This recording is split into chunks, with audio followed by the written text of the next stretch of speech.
پچھلے درس قرآن میں متقین کی صفات بیان کرتے ہوئے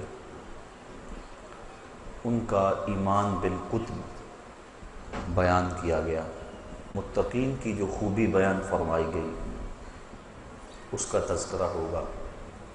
وَبِالْآخِرَةِ هُمْ يُوقِنُونَ، کہ وہ آخرت پر یقین رکھتے ہیں۔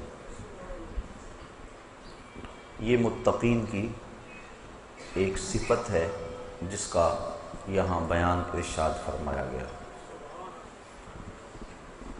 وَبِالْآخِرَةِ هُمْ يُوقِنُونَ، اور آخرت پر وہی یقین رکھتے ہیں۔ یہود اور نصارہ ان کے ہاں بھی آخرت کا تصور موجود ہے، بلکہ جو غیر الہامی دین ہیں ان میں بھی آخرت کا کچھ نہ کچھ تصور موجود ہے۔ آواگان کے نام سے ہو، تناسخ کے نام سے ہو، یا کسی اور انداز سے آخرت کا تصور ہر قوم اور ہر دین دھرم میں موجود ہے۔ لیکن یہود و نصارہ نے آخرت کا جو تصور پیش کیا وہ ناقص ہے۔ یہ جو غیر الہامی مذاہب ہیں ان کا تو معاملہ الگ ہے، لیکن جو الہامی مذاہب ہیں ان کا تصور آخرت تو ایک جیسا ہونا چاہیے، لیکن تھا تو وہی آخرت کا تصور جو حقیقی طور پہ قرآن نے دیا، لیکن یہود نے اور نصارہ نے اپنی طرف سے اس میں ترمیم کر لی۔ مثال کے طور پہ یہودیوں نے یہ کہا کہ ہم جہنم میں نہیں جائیں گے اس لیے کہ ہم اولاد انبیاء ہیں، اور اگر ہم گئے بھی تو صرف 40 دن تک جہنم میں رہیں، اور وہ وہی 40 دن ہیں جب ہمارے آباء و اجداد نے بچڑے کی پرستش کی تھی، لہٰذا پہلے تو ہم جائیں گے نہیں، اور اگر گئے تو صرف لن تمسنا النار الا ایاما معدودہ، ہمیں آگ نہیں چھوئے گی مگر گنتی کے دن، یعنی وہ 40 دن۔ پرستش اور پوجا تو ان کے آباء و اجداد نے کی، تو ان کو یہ سزا کاہے کی؟ ایک بات، اور دوسری بات یہ جو جرم کریں گے، یہ جو خطائیں اور غلطیاں کریں گے اس کی انہیں سزا نہیں ہوگی۔ وہ کیوں؟ جو کیا ہے اس کی سزا نہیں ہوگی اور جو نہیں کیا اس کی سزا ہوگی۔ تو عجیب قسم کا دین اور عجیب قسم کا عقیدہ انہوں نے اپنی خواہشات سے گھڑ لیا۔ عیسائیوں نے عقیدہ کفارہ گھڑا۔ عیسائی کہتے ہیں کہ حضرت عیسیٰ علیہ السلام کو بغیر کسی جرم کے سولی چڑھایا گیا۔ ہمارا عقیدہ یہ ہے حضرت عیسیٰ علیہ السلام کو نہ قتل کیا گیا اور نہ ان کو سولی چڑھایا گیا، بلکہ سلامتی کے ساتھ آسمان کی طرف اٹھا لیا گیا۔ قرآن مجید نے اسی چیز کو وضاحت کے ساتھ بیان فرما دیا۔ عیسائی کہتے ہیں ان کو سولی چڑھایا گیا، ان کو پھانسی دی گئی، صلیب پہ لٹکا دیا گیا، تو چونکہ ان کا قصور کوئی نہیں تھا، انہوں نے جرم کوئی نہیں کیا تھا کہ جس کی سزا میں ان کے ساتھ یہ سلوک کیا جاتا، تو قیامت تک جتنے بھی آنے والے عیسائی ہیں اب وہ حضرت عیسیٰ علیہ السلام کے بغیر کسی گناہ کے سولی پر چڑھ جانے کی وجہ سے وہ نجات پائیں گے، اور ہمارے نبی ہمارے حصے کی سزا بھگت چکے ہیں۔ جو نہیں کیا ناکردہ کی سزا پانے کے ساتھ ان کی امت کو یہ فائدہ پہنچا کہ اب قیامت تک عیسائی جو مرضی کرتے رہیں انہیں کچھ نہیں ہوگا، ان کا نبی ان کی سزا بھگت چکا ہے۔ یہ ہے ان کا عقیدہ کفارہ، جس نے گناہ میں ان کو دلیر کر دیا، جو مرضی کرتے پھرو تمہیں کچھ نہیں ہوگا۔ یہودیوں نے کہا کہ ہم نہیں جائیں گے، جہنم میں جائیں گے نہیں، اور اگر گئے بھی تو چند دن جائیں گے۔ اللہ تعالیٰ نے تردید فرمائی قرآن مجید کے اندر، ارشاد فرمایا کہ اگر تمہیں اس بات کا یقین ہے تو پھر مرنے کی آرزو کرو، اور ساتھ ہی فرمایا وَلَن يَتَمَنَّوْهُ أَبَدًا، یہ کبھی بھی مرنے کی آرزو نہیں کر سکتے۔ کیوں نہیں کر سکتے؟ کہ انہوں نے جو آگے بھیجا ہے انہیں پتہ ہے کہ ہم نے کیا کرتوتیں کی ہوئی ہیں۔ تو یہ اپنے نفس کو تسلی دینے کے لیے، خود فریبی کے لیے انہوں نے عقیدہ گھڑ لیا کہ ہم چونکہ اولاد انبیاء ہیں لہذا میں کچھ نہیں ہوگا، اور انہوں نے عقیدہ کفارہ گھڑ لیا، لہذا ان کا عقیدہ آخرت کا ناقص ہے، اور ان کا عقیدہ یہود کا وہ بھی آخرت کا ناقص ہے۔ اسلام نے جو عقیدہ دیا وہ صحیح ستھرا اور پاکیزہ عقیدہ دیا کہ جو تم کر رہے ہو لکھا جا رہا ہے، اللہ کے علم میں ہے، کرامن کاتبین الگ لکھ رہے ہیں، تمہارے اعضاء الگ گواہی دیں گے، اور ایک ایک چیز تمہارے سامنے اس دن آ جائے گی۔ بلکہ بندہ جب اپنی معمولی سے معمولی خطا کو بھی دیکھے گا لکھا ہوا تو کہے گا ما لہذا الکتاب لا یغادر صغیرۃ ولا کبیرۃ الا احصاها، ہاں اس کتاب کو کیا ہو گیا، اس نے چھوٹی بڑی کوئی بات نہیں چھوڑی، سب کچھ لکھ دیا۔ تو ایک ایک چیز لکھی جا رہی ہے، قیامت کے دن ہر شے تش تش بام ہو جائے گی۔ یوم تبلی السرائر فما لہ من قوۃ ولا ناصر، اس دن سارے راز کھول دیے جائیں گے، ہر شے سامنے آ جائے گی۔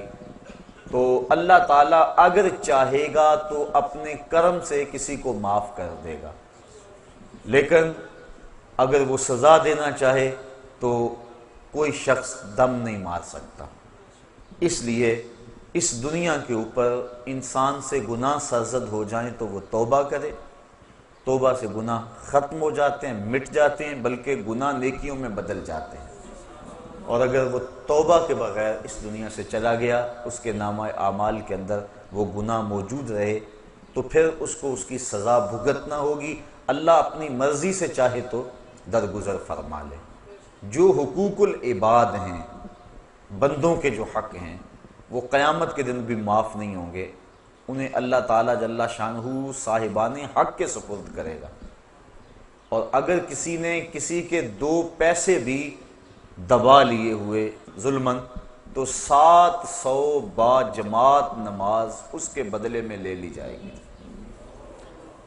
تو ہم دیکھیں کہ ہم کیا کر رہے ہیں اور کس جگہ پہ کھڑے ہیں، اور اپنا کیا دھرا کیسے برباد کر رہے ہیں۔ تو عقیدہ آخرت جو اسلام نے دیا ہے اس سے بچنے کی امید بھی ہے، پکڑے جانے کا اندیشہ بھی ہے، لہٰذا بندہ اپنا احتساب رکھے اور قدم پھونک پھونک کے رکھے اور اپنے معاملات کو صاف رکھے۔ ہمارے بنیادی عقائد جو ہیں وہ 3 ہیں: عقیدہ توحید، عقیدہ رسالت اور عقیدہ آخرت۔ عقیدہ توحید اللہ تعالیٰ جل شانہ کو واحد احد صمد بے نیاز یکتا ذات میں صفات میں ماننا۔ عقیدہ رسالت کا اقرار اور اللہ تعالیٰ کی طرف سے جو خلق خدا کی رہنمائی کا نظام ہے اس کو تسلیم کرنا۔ تیسرا عقیدہ آخرت، جس کی وضاحت آپ کے سامنے پیش کی گئی۔ یہ جو کفار مکہ تھے یہ توحید کا انکار نہیں کرتے تھے، بتوں کو شامل کرتے تھے ساتھ، یعنی وجود باری کا انکار نہیں کرتے تھے، اللہ تعالیٰ کے وجود کا ایمان رکھتے تھے لیکن بتوں کو بھی ساتھ شریک مانتے تھے، لہٰذا ان کے عقیدے میں خرابی آئی۔ رسالت کا بھی انکار نہیں کرتے تھے، رسالت کا حضور کے ساتھ جو انتصاب ہے اس کا انکار کرتے تھے، یعنی یہ اس بات کا انکار نہیں کرتے تھے کہ کوئی رسول ہوتا نہیں، وہ کہتے رسول ہوتے ہیں، لیکن حضور کے بارے میں کہتے تھے لستا مرسلا، کہ آپ رسول نہیں ہیں، یعنی رسالت کا انکار حضور کی ذات سے کرتے تھے، نفس رسالت کے منکر نہیں تھے۔ لیکن تیسرا عقیدہ جو ہمارا اسلام کا بنیادی ہے، عقیدہ توحید، اس کا وہ ڈٹ کے انکار کرتے تھے۔ وہ کہتے تھے یہ بات سمجھ سے باہر ہے کہ جب ہم مر جائیں گے ہماری ہڈیاں جو ہے وہ خاک میں مل جائیں گی تو دوبارہ کیسے ہمیں زندہ کیا جائے گا، اس بات کا وہ ڈٹ کے انکار کرتے تھے۔ جتنی بھی مکی آیات ہیں آپ پڑھ لیں، اس میں عقیدہ آخرت کا اس بات زوردار انداز میں کیا گیا، عموماً مکی آیات کے اندر، چونکہ کفار آخرت کے عقیدے کا ڈٹ کے انکار کرتے تھے، اور وہ کہتے تھے کہ یہ بات سمجھ سے باہر ہے۔ سورہ یاسین کے اندر اللہ تعالیٰ جل شانہ نے ان کے اس اعتراض کو بیان فرمایا۔ ارشاد ہوا وَضَرَبَ لَنَا مَثَلًا وَنَسِیَ خَلْقَهُ، اس کی مثال کہ جو اپنی خلقت کو، تخلیق کو بھول گیا۔ کیا کہتا ہے؟ قَالَ مَنْ يُحْيِي الْعِظَامَ وَهِيَ رَمِيمٌ، کہتا ہے ان ہڈیوں کو کون اٹھائے گا جبکہ یہ بوسیدہ ہو جائیں گی، جب خاک میں مل جائیں گی، گودے ختم ہو جائیں گے، ہڈیوں میں مٹی بھر جائے گی، تو ان ہڈیوں کو جوڑ کر دوبارہ انسان کیسے بنے گا؟ یہ وہ اعتراض کرتا ہے۔ قل قَالَ مَنْ يُحْيِي الْعِظَامَ وَهِيَ رَمِيمٌ، کہ کون ان ہڈیوں کو جوڑے گا جبکہ یہ بالکل بوسیدہ ہو جائیں گی؟ قل، اے حبیب آپ فرما دیجئے، یحییھا الذی انشأھا اول مرہ، ان ہڈیوں کو وہی جوڑے گا جب ہڈیاں بھی نہیں تھی جس نے انسان پیدا کر لیا۔ اب تو میٹیریل موجود ہے، بکھرا پڑا ہے، جب میٹیریل بھی موجود نہیں تھا، جب مادہ بھی موجود نہیں تھا، تو جس نے اس کو پیدا کیا اور پھر انسان بنایا، اب اس کے لیے ہڈیوں کو جوڑ کر انسان بنانا کون سا مشکل ہے؟ تو دو لفظی دو ٹوک اور بڑا خوبصورت جواب دیا۔ حبیب آپ فرما دیں، کل آپ ارشاد کر دیں، یحییھا الذی انشأھا اول مرہ، ان کو وہی دوبارہ زندگی دے گا، دوبارہ ان کو جوڑے گا کہ جس نے پہلی مرتبہ ان کی تخلیق کی، جس نے ہڈیوں کو پیدا کیا، ان کو جوڑ کے انسان بھی بنا لے گا۔ تو اور بھی دوسرے مقامات پر اللہ تعالیٰ جل شانہ نے شاہ فرمایا سورہ طارق کے اندر، جس مالک نے انسان کو صلب سے اور سینے کی پسلیوں سے نکالا، یخرج من بین الصلب والترائب انہ علی رجعہ لقادر، جب انسان کو تخلیق ہوئی تو وہ سینے کی پسلیوں سے اور صلب سے نکالا گیا، تو پھر اس کی تخلیق ہوئی اور کتنی منمونی صورت دے دی گئی۔ تو جب مالک نے وہاں سے نکال کر اتنی خوبصورت صورت سے اس کو نوازا، تو جب یہ قبر میں چلے جائے گا تو اس کو دوبارہ کیا اٹھانے پہ وہ قادر نہیں ہے؟ جو پسلیوں سے کھینچ کے انسان کو تعمیر کرتا ہے، جو صلب کی ہڈی سے انسان کو کھینچ کے تعمیر کر لیتا ہے، تو کیا وہ مرے ہوئے انسان کو دوبارہ زندگی نہیں بخش سکتا؟ تو اس بات فرمایا گیا عقیدہ آخرت کا، اس کے دلائل قرآن مجید کے اندر جگہ جگہ پھیلے ہوئے ہیں، بالخصوص مکی آیات کے اندر اس کو بڑی وضاحت کے ساتھ بیان کیا گیا ہے۔ تو یہ ہمارا بنیادی عقیدہ ہے، عقیدہ آخرت، کہ ہم دنیا پہ جو کچھ کر رہے ہیں اللہ کے حضور ایک ایک چیز کا حساب دیں گے۔ موت برحق ہے اور کسی کو موت سے چھٹکارا نہیں ہے، اور اس کے بعد برزخ کی زندگی کا آغاز ہونا ہے۔ قبر یا تو جنت کے باغوں میں سے ایک باغ ہے یا جہنم کے گڑھوں میں سے ایک گڑھا ہے۔ اس کے بعد پھر حشر بپا ہوگا، لوگ قبروں سے اٹھائے جائیں گے۔ حشر کا ایک دن 50,000 سال پہ مشتمل ہوگا۔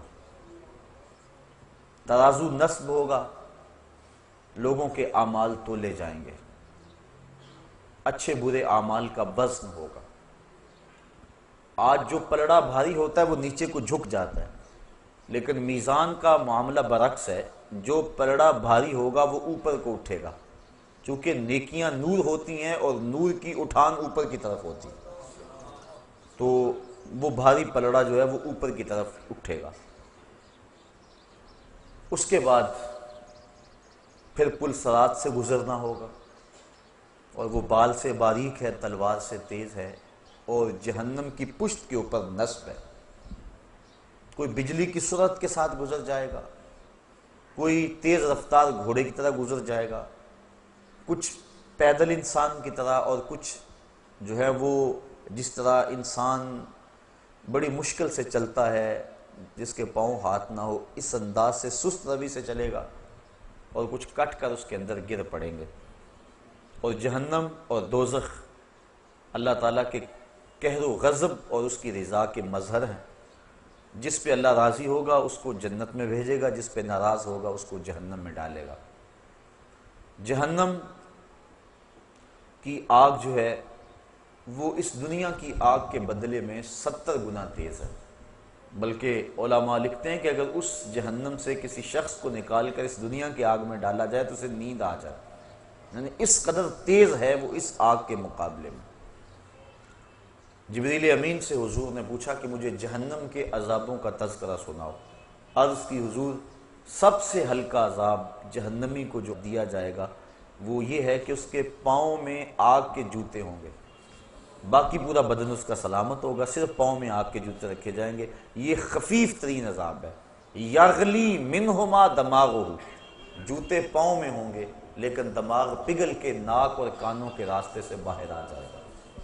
یہ سب سے ہلکے عذاب کی کیفیت ہے۔ جو سخت عذاب ہے العیاذ باللہ، اس میں بڑی بڑی گہری وادی ہیں، جہنمی اس میں چیخے گا، پکارے گا، 70 سال تک تو اس کی آواز کوئی نہیں سنے گا، اور 70 سال کے بعد داروغہ جہنم جھڑک کے کہے گا، بول کیا بولنا ہے؟ وہ کہے گا کہ مجھے پانی دو، تو اس کو پھر پانی دیا جائے گا۔ کون سا پانی؟ مائے معین نہیں، سلسبیل نہیں، کوثر نہیں، تسنیم نہیں، کون سا پانی؟ اس کو مائے حمیم پلایا جائے گا اور غسلین دیا جائے گا۔ مائے حمیم اتنا گرم اور کھولتا ہوا پانی ہوگا کہ جب اس کو کٹورے میں ڈال کر اس کے سامنے رکھا جائے گا اور وہ پینے کے لیے منہ آگے بڑھائے گا، اس سے اٹھنے والی بھاپ سے اس کے منہ کی کھال ادڑ کے اس پیالے میں گر پڑے گی، لیکن اس کے باوجود اس کو پینا پڑے گا۔ یہ اس کے عذاب کی ایک صورت ہوگی۔ اور غسلین جہنمیوں کے پیپ کا پانی ہوگا۔ اللہ اکبر، العیاذ باللہ، اور وہ اتنا بدبودار ہوگا۔ امام ابو رجب حنبلی لکھتے ہیں اگر غسلین کا ایک قطرہ اب دنیا پہ ڈال دیا جائے تو اس کی بدبو سے انسان تو انسان رہے، جانوروں کے دماغ بھی پھٹ جائیں، اور اس کو وہ پانی پینا ہوگا۔ اس نے اللہ کی نافرمانی کی، اس کے حکموں کو توڑا اور اپنی منشا اور مرضی اور خواہش کے مطابق چلتا رہا تو کل قیامت کے دن سخت اس کو تکلیف اٹھانا ہوگا۔ جنت اللہ کی رضا کا منظر ہے، اور وہاں زمین کستوری کی ہے۔ اللہ تعالیٰ جل شانہ نے اس کو رنگا رنگ باغوں سے سجایا ہوا ہے۔ مائے معین، کوثر، سلسبیل کی نہریں چلتی ہیں، دودھ کی نہریں چلتی ہیں۔ 500 سال کی مسافت پر اونچے اس کے درخت ہیں جن کے اوپر پھل لٹک رہے ہوں گے، اور جب جنتی آرزو کرے گا شاخ جھک کے منہ کے قریب آ جائے گی۔ مختلف پانی اس کو دیے جائیں گے، لیکن سب سے بڑا جنتی کے لیے اعزاز یہ ہوگا، حوریں پلائیں گی اس کو، غلمان پلائیں گے، لیکن سب سے بڑا اس کے لیے یہ اعزاز ہوگا وَسَقَاهُمْ رَبُّهُمْ شَرَابًا طَهُورًا، کہ ان کا رب دست کرم سے شراب طہور کے جام پلائے گا۔ تو یہ ساری چیزیں آخرت سے متعلق ہیں۔ جہنم اور جنت، پلسرات، میدان حشر۔ میدان حشر کی سختیاں بھی بہت ساری بیان ہوئی کہ لوگ اپنے اپنے گناہوں کے سبب سے پسینے میں شرابور ہوں گے۔ حضور ارشاد فرمایا کہ لوگ قبروں سے برہنہ اٹھائے جائیں گے۔ تو ام المومنین حضرت عائشہ صدیقہ رضی اللہ تعالیٰ عنہ کب کپا گئیں، کہا حضور ایک دوسرے سے شرم نہیں آئے گی؟ فرمایا عائشہ معاملہ تو اس سے بھی سخت ہے، کسی کو ہوش رہا تو شرم آئے گی نا، ہر ایک کے طوطے اڑے ہوئے ہوں گے، ہوش اڑے ہوئے ہوں گے، عجیب کیفیت ہوگی۔ اللہ اکبر، لوگ اپنے اپنے گناہوں کے سبب پسینے میں شرابور ہو گے، کوئی گھٹنوں تک، کوئی ٹخنوں تک، کوئی کمر تک، اور کسی کو پسینے کی لگام دی جائے گی، اور وہ یہ یوں ہی پسینہ نہیں ہوگا جس طرح ہمیں پسینہ آتا ہے، وہ گرم ہوگا، گرم۔ اگر اس کا ایک قطرہ احد پہاڑ پہ رکھا جائے تو وہ پگھل جائے، اور اس پسینے کا ایک قطرہ اگر دنیا پہ ڈال دیا جائے بدبو سے دماغ پھٹ جائے۔ اس پسینے سے اپنے اپنے گناہوں کے سبب سے لوگ شرابور ہوں گے، لیکن کچھ لوگ ایسے ہوں گے جن کو اللہ کی رحمت کے سائے ملیں گے۔ وہ بخاری شریف کی روایت، حضور نے ارشاد فرمایا سبعۃ یظلھم اللہ تعالی فی ظلہ یوم لا ظل الا ظلہ، امام عادل وشاب نشأ فی عبادت اللہ۔ 7 اشخاص ایسے ہیں کہ قیامت کے دن جب کوئی سایہ نہیں ہوگا اللہ انہیں اپنی رحمت کے سائے میں رکھے گا۔ وہ 7 اشخاص کون ہیں؟ امام عادل، عادل حکمران۔ دوسرا وشاب نشأ فی عبادت اللہ، وہ جوان جس کی جوانی اللہ کی عبادت میں گزری۔ آج ہم سمجھتے یہ جوانی ہے، اس کو منشا اور مرضی کے مطابق گزارنا چاہیے۔ ابھی تو یہ جوانی کی بہاریں ہیں، ترنگ ہے، تو ابھی تو پورا نفع حاصل کرنا چاہیے جوانی سے۔ ابھی سے جا کے مسجد میں بیٹھ جائیں، اللہ اللہ کرنے لگ جائیں، فقیروں کی صحبت میں بیٹھیں، علماء کی مجلس اختیار کریں، اچھی محافل میں پہنچیں۔ یہ تو نہیں نا عمر بھائی، وہ تو عمر آئے گی تو دیکھیں گے۔ یہ تو جوانی ہے، اور جوانی مستانی ہوتی ہے۔ اس کو چوکوں میں، گلیوں میں، بازاروں میں، سینما گھروں میں، کلبوں میں، ہوٹلوں میں گزارو، زندگی کے عیش اور زندگی کی لذتیں حاصل کر لو۔ لیکن نہیں جوانوں، جوانی وہی ہے جو اللہ کی یاد میں گزر جائے۔ در جوانی توبہ کردن شیوائے پیغمبری، وقت پیری گرگ ظالم می شود پرہیزگار۔ اللہ کے محبوب علیہ السلام نے ارشاد فرمایا، آنا حبیب اللہ الشاب التائب حبیب اللہ، لوگوں میں اللہ کا حبیب ہوں، اور جو جوان جوانی میں توبہ کر لے وہ بھی اللہ کا حبیب ہے۔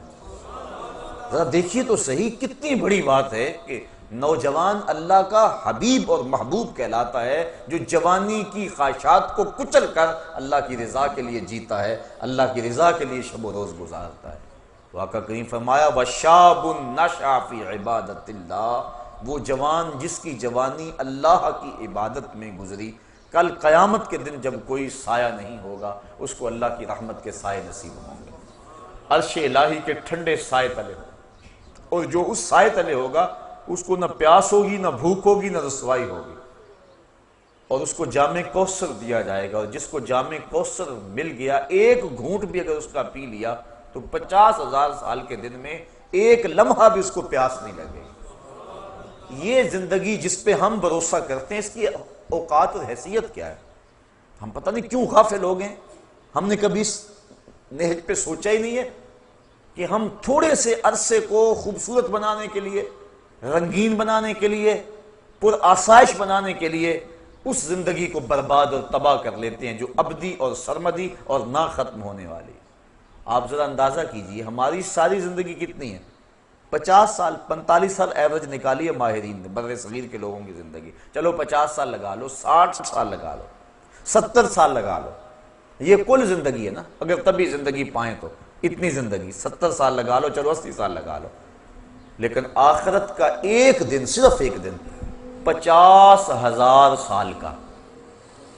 تو ذرا تصور تو کریں، ذرا کیلکولیٹر لے کے کسی دن حساب تو کرنا کہ یہ ساری زندگی ایک طرف اور 50,000 سال کا ایک دن ایک طرف۔ تو جو اس دنیا کو سنوار کے اس دنیا کو برباد کر لیتا ہے، اس سے بڑا کوئی بے وقوف ہو سکتا ہے؟ جسے یہ یقین ہے کہ آخرت آنی ہے اور میں نے اللہ کے حضور پیش ہونا ہے اور ایک ایک عمل کا حساب ہونا ہے، اس نے چاہا تو بخش دے گا، اور اگر ہمارے اعمال کی ہمیں سزا ملے تو کوئی روک نہیں سکتا، ہم کوئی ایسی بات نہیں کر سکتے۔ حضرت عمر فاروق رضی اللہ تعالیٰ عنہ فرماتے ہیں کہ میں اس سے اتنا ڈرتا ہوں کہ اگر مجھے پتا چلے کہ ساری دنیا جنت میں جائے گی، صرف ایک بندہ جہنم میں جائے گا، تو میں ڈرتا ہوں کہ کہیں وہ ایک میں نہ بن جاؤں، اور اگر مجھے یہ خبر ہو کہ سارے لوگ جہنم میں جائیں گے تو ایک بندہ جنت میں جائے گا، تو میں اللہ کی رحمت سے امید رکھتا ہوں کہ وہ ایک کبھی میں ہو جاؤں، میں اس کی رحمت سے یہ توقع اور امید رکھتا ہوں۔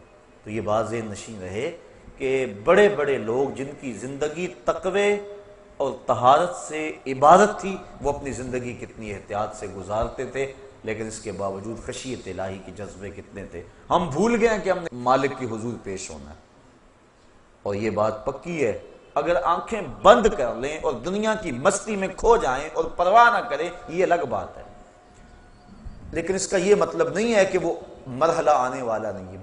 بلی کو دیکھ کر کبوتر نہ آنکھیں بند کر لیتا، اس کی فطرت ہے، اور وہ یہ سمجھتا ہے کہ میں بلی کی نظروں سے اوجھل ہو گیا، لیکن 2 لمحوں کے بعد جب بلی کے خونی پنجے اس کے سینے کو چیر رہے ہوتے ہیں، پھر اسے پتا چلتا ہے کہ میرا آنکھیں بند کر دینا، چشم پوشی کرنا مجھے بلی کے قہر و غضب سے بچا نہیں سکا۔ اسی طرح اگر ہم چند لمحوں کے لیے اپنی دنیا میں مگن ہو جائے، اپنے جہان میں لگ جائیں اور چشم پوشی کر لیں آخرت سے، تو کیا ہمارا آخرت سے، قبر سے، حشر سے، موت سے اور آنے والے جتنے بھی مراحل ہیں ان سے چشم پوشی کر لینا کیا ان معاملات کو ہمارے سے دور کر دے گا؟ وہ تو بدستور اپنی جگہ پہ کھڑے ہیں اور ہم لمحہ لمحہ موت کے قریب ہو رہے ہیں، اور کوئی پتہ نہیں کس وقت پیغام جلا جائے۔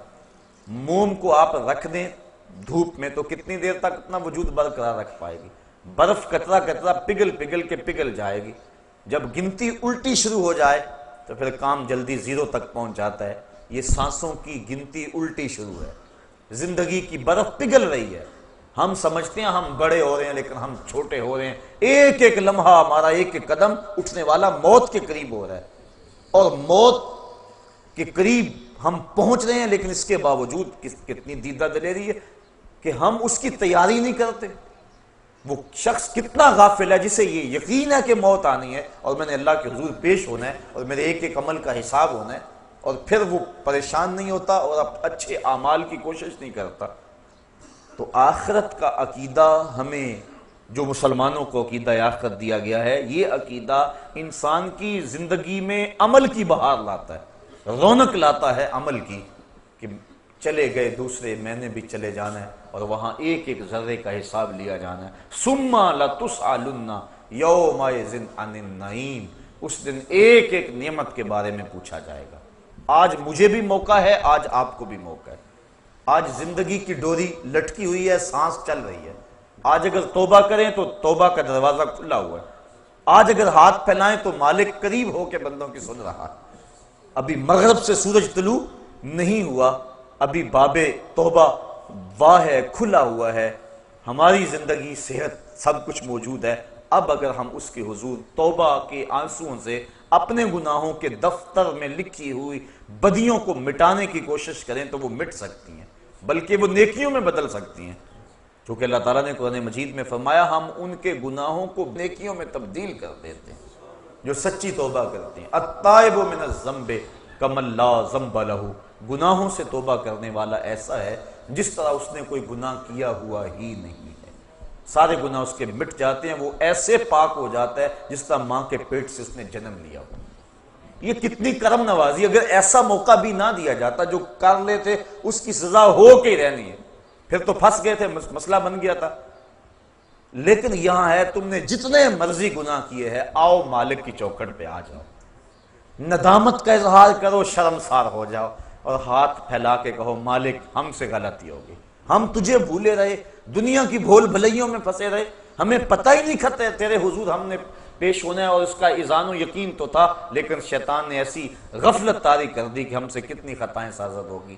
اب دیکھ تیرے بندے پلٹ کے بالآخر تیری چوکھٹ پہ آ گئے نا، مالک تو کریم ہے، ہمیں معاف کر دے۔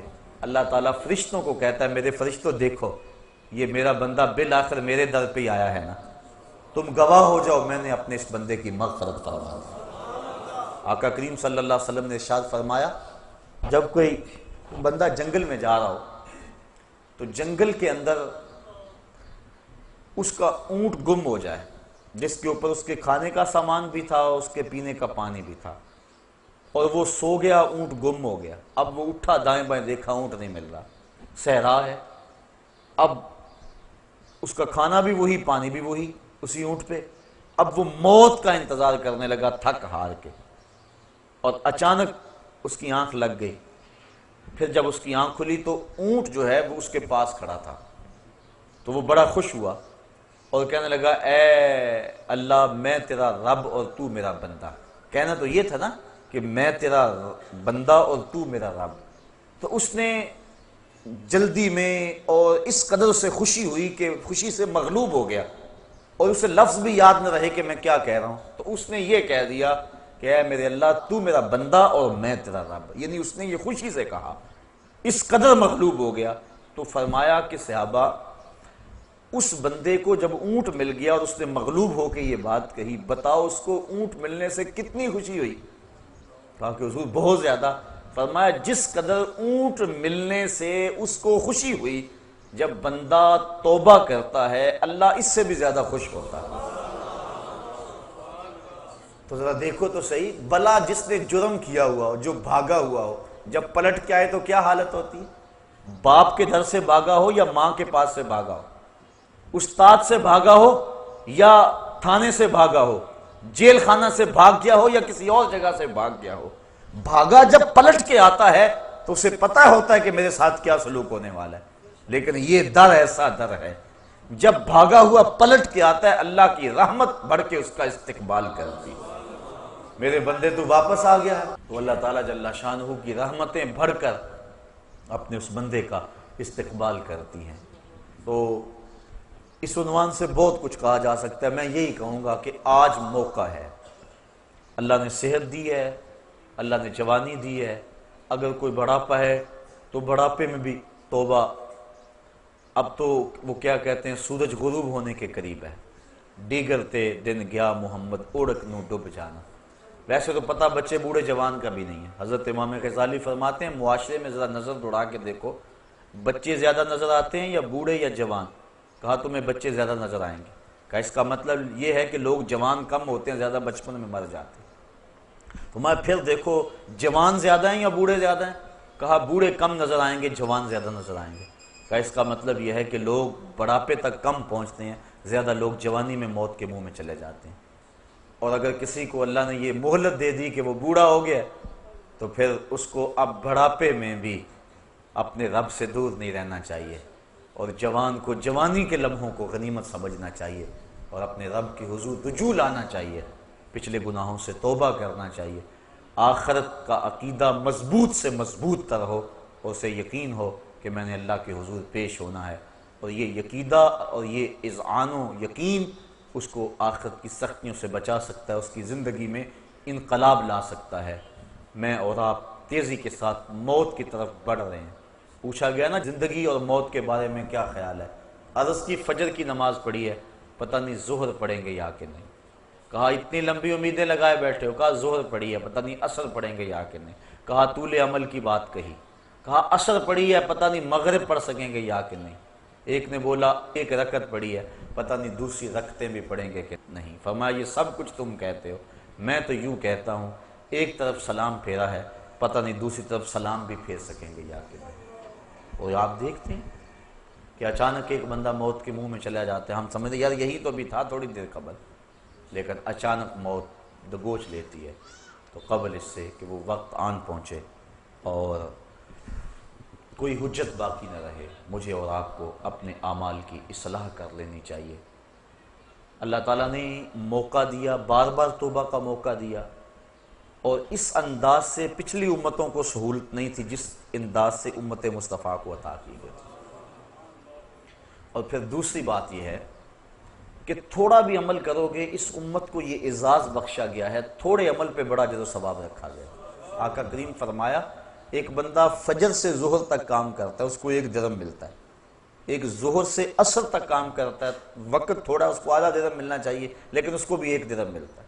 اور ایک بندہ عصر سے مغرب تک کے وقت میں کام کرتا ہے، اس کا وقت اس سے بھی تھوڑا لیکن اس کو 2 درہم ملتے ہیں۔ فرمایا پہلی مثال یہود کی ہے، دوسری مثال نصارہ کی ہے، اور تیسری مثال میری امت کی ہے۔ تو کیسی لوٹ سے لگی ہوئی ہے، اور ہم کتنے محروم ہیں۔ ہم ان چیزوں کے پیچھے بھاگ رہے ہیں جو ہمارے لیے پیدا کی گئی تھی، جو ہماری خدمت کے لیے پیدا کی گئی تھی، اور جن کی تخلیق کا مقصد ہماری ضرورت کی کفالت کرنا تھا، اور ہم ان کے پیچھے بھاگ رہے ہیں۔ بچہ جب شکم مادر میں 120 دن کا ہوتا ہے، فرشتہ آ کے اس کا رزق لکھ جاتا ہے، تو جو لکھا گیا اس سے زائد 1 پیسہ بھی نہیں ملے گا، اور جب لکھا گیا اس سے قبل نہیں ملے گا۔ تو ہمارا یہ کام نہیں تھا جو ہم کر رہے ہیں، ہمارا کام تھا اپنے رب کو راضی کرتے اور اس آخرت کے دن کے لیے تیاری کرتے۔ ویسے ڈر تو رہتا ہے ہر شخص کو موت کا، امام غزالی فرماتے ہیں وہ بھی 3 طرح کا ڈر ہے۔ کچھ لوگ اس لیے ڈرتے ہیں کہ میں مر گیا تو میری زندگی کی لذتیں چھن جائیں گی، اب تو میرا وقار ہے، مسند ہے، عہدہ ہے، شان و شوکت ہے، زندگی کی لذتیں ہیں، دوست احباب کا ماحول ہے، خوش گپیاں ہیں، اگر میں مر گیا تو یہ سب کچھ جاتا رہے گا، اس وجہ سے وہ موت سے ڈرتا ہے۔ یہ ڈر انسان کی زندگی میں عیش و عشرت کو بڑھا دیتا ہے۔ بابر بعیش کوش کے عالم دوبارہ نیست، بابر عیش کر لو کہ زندگی بار بار نہیں ملے گی۔ یہ ڈر مذموم ڈر ہے۔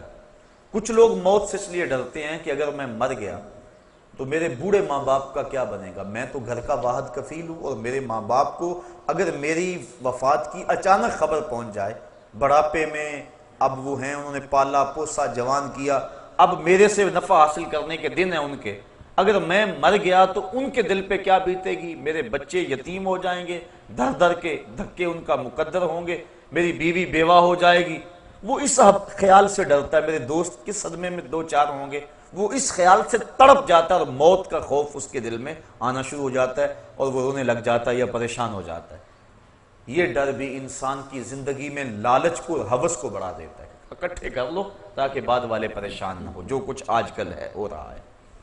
تیسرا ڈر امام غزالی فرماتے ہیں ایک مومن کا ڈر ہے، اور وہ سوچتا ہے اگر میں اچانک اب مر جاؤں تو میرے پلے کون سا نیک عمل ہے جو لے کر اللہ کے حضور پیش ہو سکوں گا، میرے پلے کمائی کون سی ہے، ماضی کو دیکھوں تو گناہوں سے لتھڑا پڑا، اعمال کا دفتر دیکھوں تو خالی، تو کون سی شے ہے میرے پلے، کس منہ سے جاؤں گا اپنے رب کے ہاں۔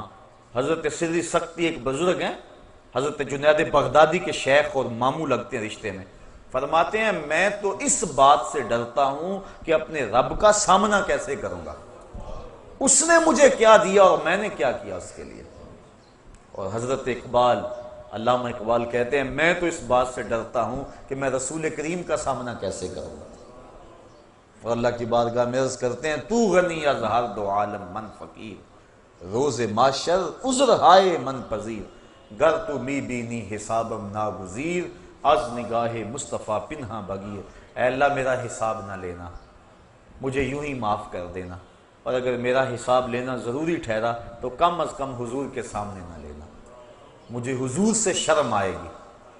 تو دیکھیے یہ تھا خوف اور یہ تھی خشیت، تو یہ مقصد موت کا، یہ اس انداز سے ڈر کہ اگر میں اچانک مر جاؤں تو میرے پلے کون سا نیک عمل ہے۔ اور آج کل تو آپ دیکھ رہے ہیں کہ اچانک موتیں واقع ہو رہی ہیں، بندہ توبہ کو مؤخر کر دیتا ہے، وہ کہتا ہے کہ یار ابھی میری عمر نہیں ہے انشاءاللہ، کوئی کہتا ہے بس شادی میری ہو لے پھر اس کے بعد میں یہ کروں گا، کوئی کہتا ہے بس میں ریٹائرمنٹ لے لوں اس کے بعد میں نے حج کرنا ہے، پھر بچوں کی شادیاں کرنی ہے، پھر میں ہوں گا مسجد ہوگی۔ یہ ایسے ایسے باتیں کر رہے جس طرح سب کچھ اس بندے کے قبضے میں ہو، کس نے یہ سب کچھ کرنا ہے، جبکہ یہ تو اپنی ایک سانس کا بھی مالک نہیں ہے، اسے تو ایک سانس کا نہیں پتا، جو اندر گئی ہے وہ باہر آئے گی کہ نہیں، جو باہر ہے وہ اندر جائے گی کہ نہیں۔ جس بندے کا اتنا اختیار بھی نہیں ہے اپنی سانس پہ، وہ کہہ رہا ہے کہ بس جی آپ کی بات سمجھ آ گئی، انشاءاللہ میں ریٹائرمنٹ لے لوں، پھر میں بچوں کی شادیاں کر لوں، پھر میں حج پہ جانا ہے، پھر آ کے انشاءاللہ میں ہوں گا، مسجد ہوگی اور سنگے درے محبوب ہوگا، پھر میں جو ہے انشاءاللہ دیکھنا کیسا میرا زندگی کا رنگ بدلتا ہے۔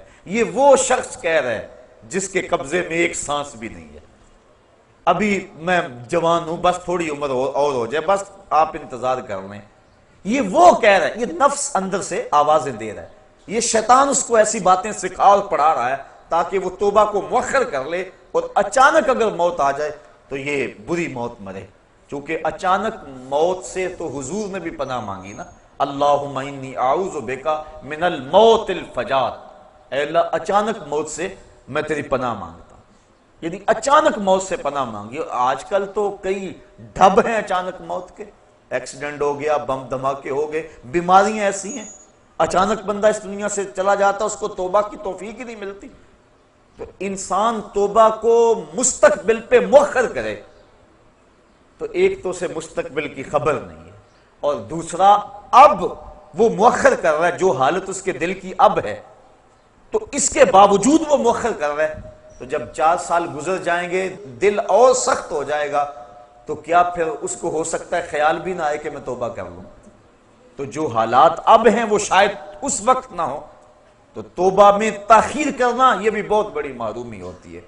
تو اگر اللہ تعالیٰ کسی کو توفیق دے دے، اپنا راستہ دے دے، تو وہ ایک لمحہ بھی تاخیر نہ کرے، وہ اللہ کے حضور اپنے گناہوں سے معافی مانگ لے، یہی بندے کے لیے اعزاز ہے، اور یہی بندے کی حقیقی سرخروئی ہے۔ عقیدہ آخرت ایک بڑا وسیع مفہوم ہے، اور اس کے عنوان سے بہت کچھ کہنے والا تھا، لیکن آج کی اس نشست میں اسی عنوان سے کچھ باتیں میں آپ کی گوش گزار اس امید سے کی ہیں شاید کہ کسی دل میں اتر جائے میری بات، اور میں اور آپ اپنی زندگی کے اندر تبدیلی لانے کی کوشش کریں، اچھے لوگوں کی سنگت اور صحبت میں بیٹھیں اور اپنے معمولات کو بہتر رکھیں، برے لوگوں کی صحبت سے بچنا بہت ہی ضروری ہے، کیونکہ اللہ کے محبوب علیہ السلام نے ارشاد فرمایا المرء علی دین خلیلہ فَلْيَنْظُرْ أَحَدُكُمْ مَنْ يُخَالِلْ، ہر شخص اپنے دوست کے دین پہ ہوتا ہے، جب وہ کسی سے دوستی لگانے لگے تو وہ دیکھے کہ وہ کس سے دوستی لگا رہا ہے۔